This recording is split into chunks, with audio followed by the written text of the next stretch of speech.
পুলিশের ভয়ে পালাতে গিয়ে আহত আইএসএফ নেতা। 14 তারিখ ভাঙড়ে অশান্তির ঘটনায় প্রথমে বৈরামপুর এলাকায় পুলিশের সঙ্গে খণ্ডযুদ্ধ হয়। তারপর সোনারপুরে পুলিশের গাড়ি ভাঙচুর ও অগ্নিসংযোগের ঘটনায় তপ্ত হয়ে ওঠে ভাঙড় এলাকা।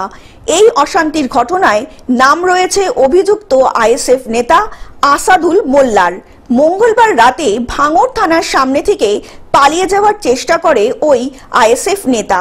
পুলিশের ভয়ে দ্রুত গতিতে পালাতে গিয়ে রাস্তার পাশে দাঁড়িয়ে থাকা ভাঙড় 1 নম্বর ব্লকের বনভূমির তৃণমূল কর্মাধ্যক্ষ আহসান মোল্লার গাড়িতে ধাক্কা মারে আসাদুল।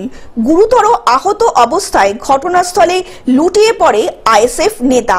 নলমুড়ি প্রাথমিক স্বাস্থ্য কেন্দ্রে নিয়ে যাওয়া হয় চিকিৎসার জন্য। বর্তমানে সেখানেই তিনি চিকিৎসাধীন। দক্ষিণ 24 পরগনা থেকে বাবলু প্রামাণিকের রিপোর্ট, গ্লোব নিউজ। এখন থেকে গ্লোব টিভি দেখুন আপনার স্মার্টফোনেও। গুগল প্লে স্টোর অথবা অ্যাপল স্টোর থেকে ডাউনলোড করুন গ্লোব টিভি লাইভ অ্যাপ। এছাড়াও জিও টিভি অ্যাপ থেকেও দেখুন গ্লোব টিভি লাইভ।